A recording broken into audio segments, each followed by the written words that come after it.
Glória a Deus por todas as coisas, que bom, estamos aqui reunidos para mais uma vez prosseguir no estudo do Apocalipse e entender os planos e propósitos de Deus nessa série que nós estamos aprendendo um pouco mais sobre a revelação de Jesus a João e aprendendo a discernir sinais, a discernir o tempo que nós vivemos e perceber o quanto que está próximo a volta de Jesus. Temos chamado esses dias de contagem regressiva por entender que existe uma contagem de Deus que está regredindo até o ponto de todas as profecias da Bíblia se cumprirem.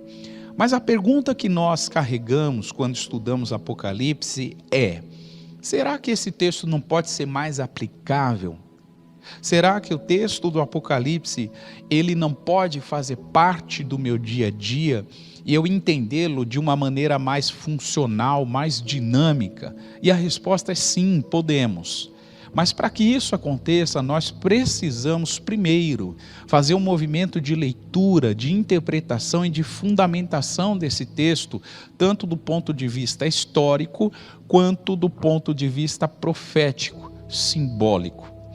Muitas pessoas, ao ler o Apocalipse, elas ficam espantadas, outras pessoas ficam curiosas. E por que elas agem assim? Porque o livro do Apocalipse, em virtude da sua circunstância na qual foi escrito, ele apresenta muitos símbolos, muitas metáforas, ele apresenta muitas figuras aqui, que são difíceis de serem interpretadas se nós tirarmos eles do contexto original, da interpretação original, e ao mesmo tempo o livro do Apocalipse, ele é mal visto por algumas pessoas por não entenderem. Há cristãos que evitam ler o livro do Apocalipse, porque não consegue decifrar os enigmas que aparecem, não consegue perceber as metáforas que estão envolvidas na escrita desse livro. Então, é importante que você saiba de algo. Apocalipse não é uma mensagem de Deus para te amedrontar. Apocalipse não é uma mensagem de Deus para que você tenha medo do inferno e por isso queira ir para o céu. Não. Apocalipse é uma mensagem de amor de um pai que ama para gerar conforto, edificação e certeza de que os planos desse pai que ama serão completamente estabelecidos. Então, com isso, eu quero te dizer que o que nós vamos encontrar aqui no livro de Apocalipse é uma mensagem de conforto, de edificação e de certeza, convicção que todos os planos de Deus serão estabelecidos. Em 1 Tessalonicenses 4:18, Paulo, quando vai abordar o ensino sobre a volta de Jesus, ele deixa muito claro que nós precisamos nos animar uns aos outros com essas palavras. Veja a ênfase que Paulo emprega aqui, que o ensino sobre a volta de Jesus, o ensino do fim dos tempos não deve causar pânico, não deve causar medo, pelo contrário, deve gerar ânimo, deve gerar expectativa, deve gerar uma grata alegria e uma convicção crescente de que todos esses fatos se cumprirão. Então, baseado nesse ponto de vista, nós vamos estudar o milênio. E o que é o milênio? O milênio que aparece em Apocalipse 20 é o reino milenar de Cristo. É o governo de Cristo durante 1000 anos da história, depois de que o falso profeta, o anticristo e também o dragão, a serpente, que também é chamada de diabo, foram julgados. Então começa o reino milenar de Cristo após a sentença e o julgamento da trindade maligna, que é a besta, ou seja, o anticristo, o falso profeta e também o dragão, que é a serpente, Satanás. E quando nós falamos de milênio, existem 3 interpretações que eles abordam essa questão do milênio. E os primeiros a interpretarem são aqueles da corrente de interpretação chamada amilenista. O que isso significa? Eles acreditam que o milênio vai acontecer, ou seja, Jesus vai regressar durante o milênio, no meio do milênio. Por isso a expressão amilenismo. Então, eles acreditam que Jesus volta durante o milênio. A expressão amilenista não significa que eles são contra o milênio. Significa que eles acreditam que Jesus volta no meio do milênio. Uma segunda corrente de interpretação é chamada de pré-milenismo. E o que isso significa? Significa que eles acreditam que Jesus volta antes do milênio. A vinda de Jesus, segundo os pré-milenistas, inaugura o reino de 1000 anos de Cristo. Por isso que são chamados pré-milenistas. E a terceira interpretação sobre o milênio são chamados pós-milenistas. Aqueles que acreditam que Jesus voltará depois do milênio. A questão aqui, se você observar bem, é a forma como a interpretação bíblica é feita. Alguns acreditam que Jesus vai voltar antes do milênio começar. Alguns acreditam que Jesus vai voltar durante o milênio, no meio do milênio. E outros acreditam que Jesus vai voltar pós-milênio, ou seja, depois que o milênio já foi estabelecido. E na realidade, quando olhamos para a Bíblia, existem evidências para as 3 formas de interpretação. As 3 formas de interpretação, até determinado ponto, estão certas, mas a partir de um determinado ponto estão erradas. Então, quando a gente leva isso em consideração, eu percebo a importância de ler a revelação de Apocalipse com 2 óticas. A ótica histórica, ou seja, Apocalipse efetivamente aconteceu, foi um fato, foi uma verdade para a história da igreja do 1º século, mas ao mesmo tempo Apocalipse é uma revelação profética, simbólica, que aponta que o que aconteceu no 1º século continuará acontecendo de forma progressiva na história da humanidade, até que todos os fatos finais sejam cumpridos e estabelecidos. Então, quando nós vamos ler Apocalipse com essa ótica, isso contribui muito para aumentar o nosso entendimento, aumentar o nosso discernimento. Eu não posso ler a mensagem do Apocalipse acreditando que essa mensagem só foi para um determinado tempo da história. E ao mesmo tempo, eu não posso ler o Apocalipse acreditando que a mensagem só foi escrita para um evento, para um episódio futuro. Mas eu preciso juntar essas 2 formas de entendimento, e isso amplia a nossa forma de ler e interpretar o Apocalipse. Então veja, muitas coisas aconteceram como prenúncio do que continuará acontecendo, só que em níveis cada vez mais intensos. A mensagem do Apocalipse já aconteceu, tá certo? Em partes, tudo que foi escrito aqui foi o que a igreja sofreu no 1º século, debaixo do governo, da influência do Império Romano, mas ao mesmo tempo é um prenúncio, é um anúncio daquilo que continuou acontecendo ao longo da história humana e continuará acontecendo em níveis e intensidades cada vez maiores. Então é importante que você perceba que a linguagem profética, a linguagem que aponta para o fim dos tempos, ela sinaliza algo que já aconteceu, tá certo? Mas ao mesmo tempo ela aponta algo que acontecerá em níveis cada vez maiores, em intensidade cada vez maiores. Em João capítulo 16, Jesus explica isso usando uma metáfora muito interessante. A metáfora de uma mulher que está próxima a dar à luz. Veja o que Jesus disse, João 16, 21. Quando uma mulher está para dar à luz, ela fica triste, porque chegou a hora de sofrer. Mas, depois que a criança nasce, a mulher fica tão alegre que nem lembra mais do sofrimento. Ou seja, Jesus está mostrando que uma mulher que está prestes a dar à luz, ela entra num período de sofrimento. Por quê? Porque ela vai aumentar as contrações, as contrações vão aumentando de intensidade e diminuindo o intervalo de tempo.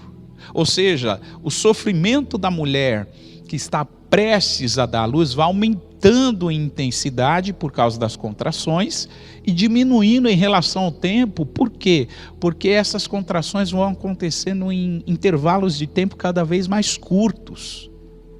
E essa linguagem de Jesus para mostrar que uma mulher que está próxima da luz fica triste por causa do sofrimento, mas que também se alegra depois quando a criança nasce, é a linguagem que cabe perfeitamente para o fim dos tempos.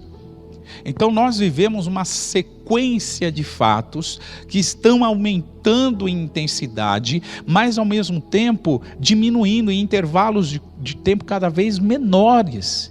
E todos esses fatos apontando para a certeza, para a realidade da volta de Jesus. Então, essa imagem que vocês estão visualizando mostra bem isso. Nós estamos vivendo um alerta do fim. O que isso quer dizer? O fim dos tempos está se aproximando.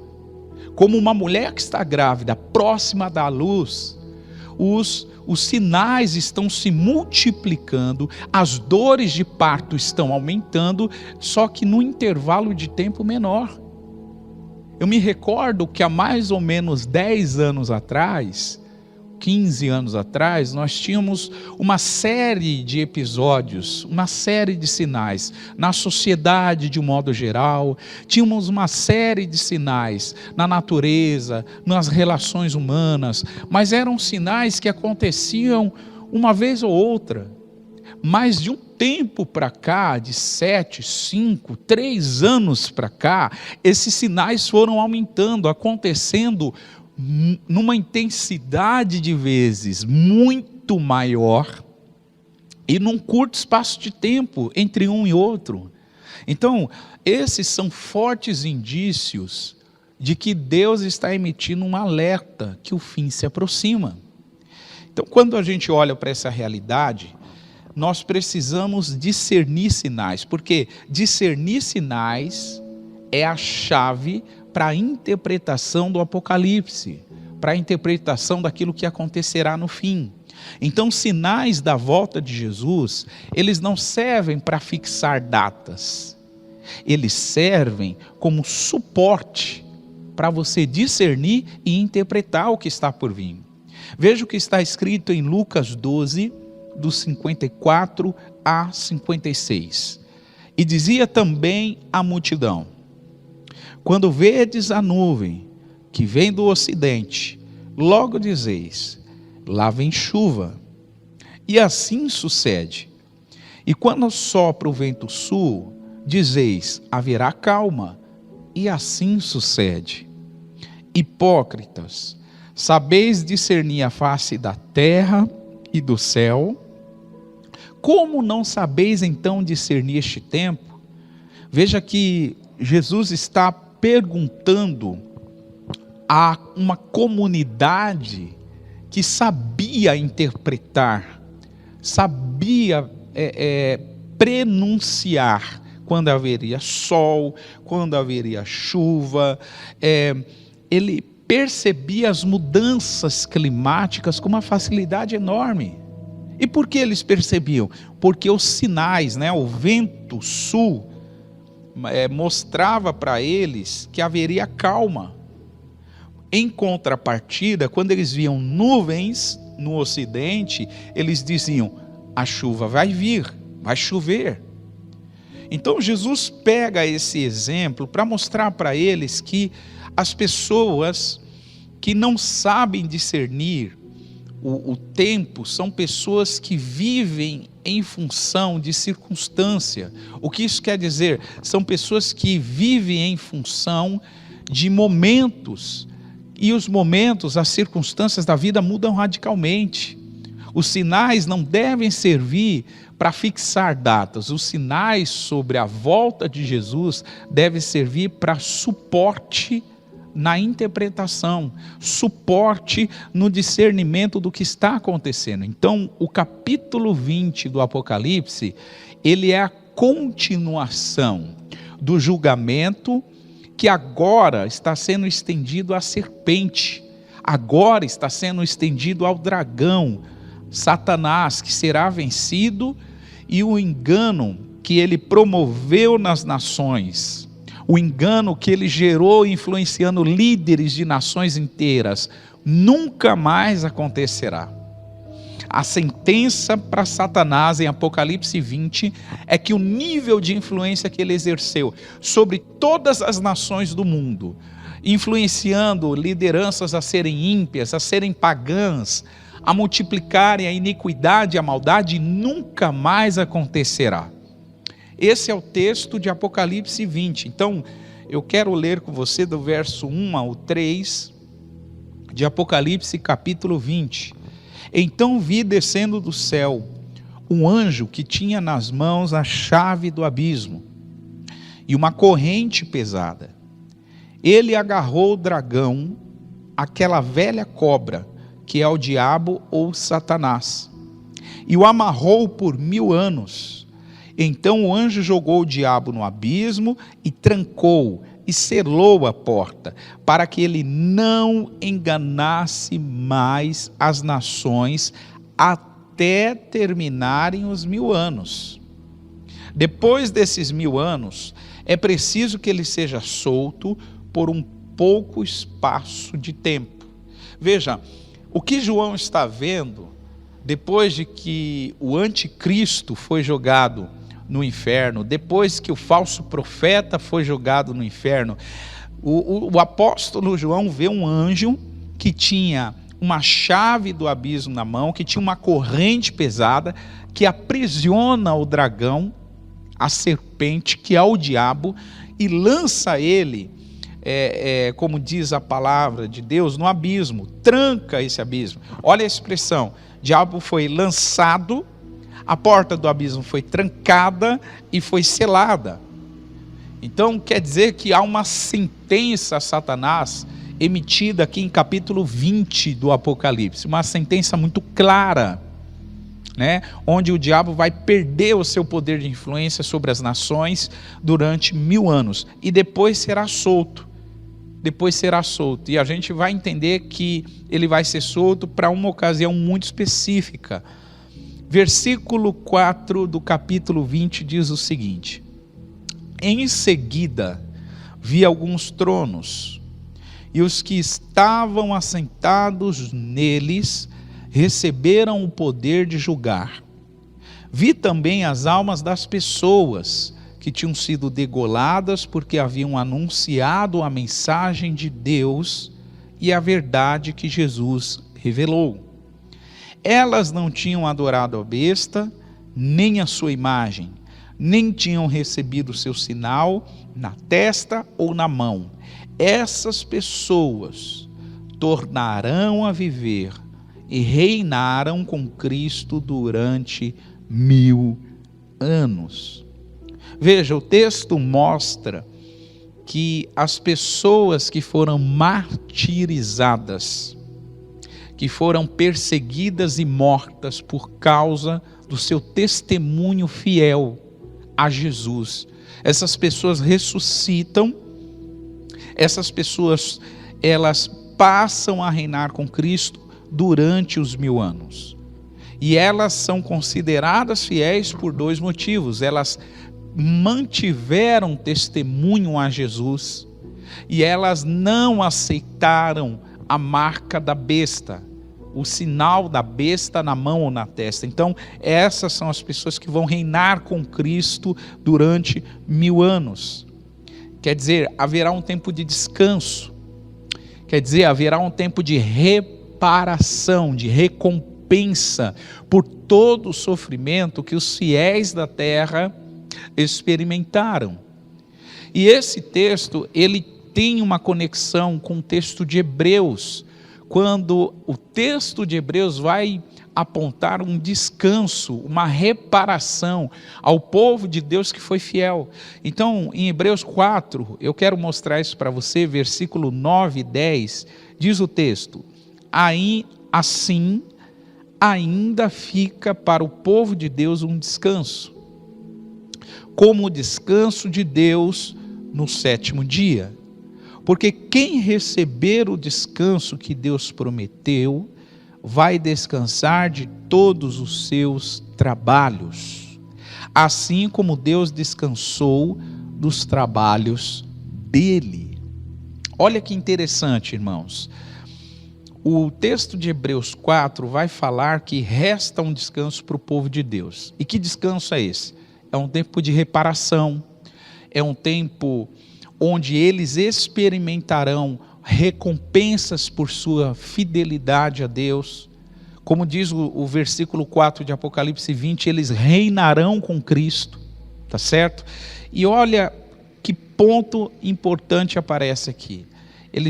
Esse descanso, esse período de reparação, ele é equivalente ao sétimo dia, equivalente ao tempo que Deus constituiu como descanso. E é importante observar que Deus não considerou apenas um dia, porque no Kairos, no tempo de Deus, nós já aprendemos isso, um dia é como 1000 anos, e 1000 anos é como um dia. Então, há um pai da igreja, um dos primeiros discípulos, dos discípulos de Jesus, eles são considerados pais da igreja. E havia um pai da igreja chamado Irineu. Esse pai, ele recebeu esse nome não é porque ele era o líder de toda a igreja, não. Ele era uma figura influente, importante, era um estudioso das Escrituras. E Irineu acreditava que assim como Deus criou o mundo em 6 dias e descansou no 7º, assim acontecerá com o mundo no final dos tempos. O mundo viverá 6 dias de plena operação e no 7º dia haverá o milênio, o descanso, né? E a gente sabe que se um dia é como 1000 anos, Irineu acreditava que esses 6 dias de trabalho representa 6.000 anos de existência do mundo. Ok? E se a gente pega desde a criação do mundo, lá em Israel hoje é ano 5.779, porque os judeus não zeraram, eles não reiniciaram a contagem dos anos a partir de Cristo. Pelo contrário, eles mantiveram a contagem dos anos. Então, quando a gente olha para essa realidade, nós percebemos que esse período de descanso é um período prometido, é um período de reparação, é um período onde a terra vai descansar da maldade humana, a terra vai descansar de toda a crueldade, né, feita. O ser humano vai viver, como diz o texto, uma condição muito favorável, aqueles que foram fiéis a Cristo, aqueles que andaram fielmente segundo a palavra do Senhor. E depois do milênio?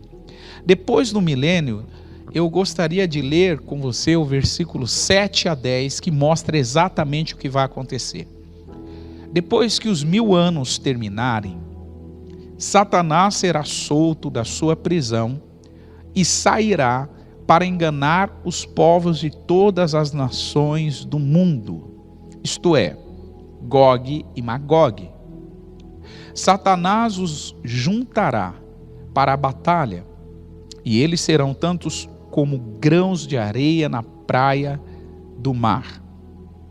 Eles se espalharam pelo mundo e cercaram o acampamento do povo de Deus e a cidade que ele ama. Mas um fogo desceu do céu e os destruiu.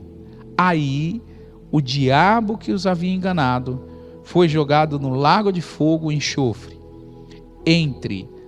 onde o monstro ou a besta e o falso profeta já haviam sido lançados. E lá eles serão atormentados para todo sempre, de dia e de noite. Então, do versículo 7 ao 10 do capítulo 20 do Apocalipse está mostrando que depois de 1000 anos, Satanás é solto. Ele vai ter um poder de influência limitado sobre as nações, vai enganar as nações para que haja a batalha do Armagedon, para que haja a batalha de Gog e Magog, né? A influência política sobre algumas lideranças, para que essas lideranças se juntem e ataque o exército, ataque, aliás, a cidade santa, Jerusalém, Israel, como nós já aprendemos. Então, depois de 1000 anos, é que vai acontecer essa batalha, que vai ser duramente, um combate muito duro, aliás, e uma sentença de derrota muito pertinente, muito inquestionável contra o diabo e os seus seguidores. Tanto é que o versículo 10 afirma que o diabo foi jogado, foi lançado no lago de fogo e enxofre. Veja, ele estava preso no abismo por 1000 anos. Foi solto, juntou as nações, tentou ir contra Israel, foi derrotado e aí do abismo ele foi lançado. Depois que saiu do abismo e enganou as nações, ele foi lançado definitivamente no lago de fogo e enxofre, local onde já estavam a besta, que é o anticristo, e o falso profeta. Então, nós percebemos aqui que existe uma sequência de fatos que eles fazem parte de todo esse histórico, né, do estabelecimento do reino milenar de Cristo. E depois dessa derrota de Satanás, a Bíblia aponta que haverá uma ressurreição. Só que esta ressurreição, ela tem muito a ver com uma condenação. Esta ressurreição não é a ressurreição para a vida. Esta ressurreição é onde as pessoas receberão corpos incorruptíveis para sofrerem para sempre no inferno, porque a oportunidade deles demonstrarem a sua fidelidade a Cristo já tinha sido passada, e eles não fizeram isso. Então eu quero te mostrar aqui o texto de Apocalipse 20, versículos 11 e 12, que diz assim: Então vi um grande trono branco, e aquele que está sentado nele. A terra e o céu fugiram da sua presença, e não foram vistos mais. Vi também mortos, tanto importantes como humildes, que estavam em pé diante do trono. Foram abertos livros, e também foi aberto outro livro, o livro da vida. Veja, eles são ressuscitados e eles comparecem diante do trono. E diante do trono são abertos livros, no plural, e aberto o livro da vida, ou seja, aquela porção das escrituras que vão servir para mostrar as falhas, mostrar os erros, os registros, né, dos equívocos dessas pessoas que serão sentenciadas a viver para sempre num lago de fogo e enxofre, que é a segunda morte, como diz a palavra. E eu quero terminar aqui fazendo um convite muito importante a você. Veja que em Apocalipse 20, no verso 15, o último versículo desse capítulo, fala que quem não tinha o seu nome escrito no livro da vida foi jogado no lago de fogo. E eu quero dizer que o que faz o meu, o seu, o nosso nome estar escrito no livro da vida é o reconhecimento da obra que Jesus realizou na cruz do Calvário, do perdão que Jesus trouxe para a humanidade na cruz do Calvário. João 3,16 diz que por Deus amar o mundo, amou tanto o mundo, que entregou o seu Filho unigênito, para que todo aquele que nele crê não pereça. Essas pessoas aqui em Apocalipse 20 estão perecendo. Por quê? Porque não acreditou que Jesus era o Filho de Deus. Porque não acreditou que Ele é o Cordeiro de Deus que tira o pecado do mundo. Essas pessoas foram ressuscitadas para a vergonha eterna, para serem lançadas no lago de fogo e enxofre. Veja, um lugar que foi destinado para Satanás, para o anticristo e para o falso profeta. E pessoas vão para lá porque não acreditaram que Jesus veio ao mundo, que Jesus sofreu na cruz, morreu, ressuscitou, para trazer o perdão de Deus, para trazer a remissão de Deus. E por não crerem, essas pessoas foram condenadas a viver uma eternidade completamente distante de Deus, uma eternidade completamente alheia a Deus, uma eternidade que elas vão viver num lugar de choro e ranger de dentes, junto com Satanás, junto com o anticristo e junto com o falso profeta. Tudo por quê? Porque não creram que Jesus é o Cordeiro de Deus que tira o pecado do mundo. Então, o que faz os nossos nomes estarem escritos no livro da vida?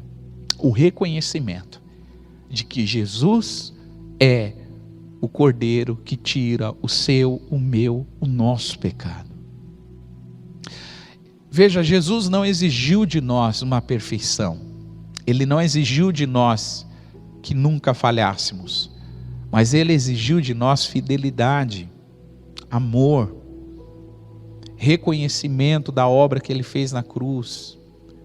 Então eu quero, nesse momento, te convidar, você que me acompanha nessa transmissão, a fazer esta decisão, a ter não só uma decisão com teu coração, mas a ter uma confissão pública de que Jesus é Senhor sobre a tua vida.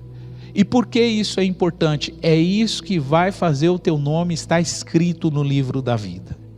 Não são os nossos méritos, não são as nossas boas ações, não é a quantidade de cestas básicas que você entrega, não é a quantidade de pessoas que você está ajudando na pandemia. Não, nada disso é capaz de nos fazer pessoas cujos nomes estão escritos no livro da vida. O único gesto, a única atitude que foi capaz de fazer isso foi o sacrifício perfeito de Jesus na cruz. Então eu quero te convidar nesse momento a orar comigo, a pedir que o Senhor transforme essa realidade, que Ele mude a sua realidade, que o seu coração seja um coração desejoso, cheio de expectativa pelo regresso de Jesus. Vamos orar? Querido Deus e Pai, obrigado pela sua palavra. Obrigado por entender que sinais são discernimentos que nos ajudam a interpretar o fim dos tempos. Obrigado, Senhor, porque está escrito que o Senhor veio ao mundo para nos dar vida e vida em abundância. O plano do Senhor não é que o ser humano seja destinado ao inferno, mas o plano do Senhor é de salvar, de libertar, de curar.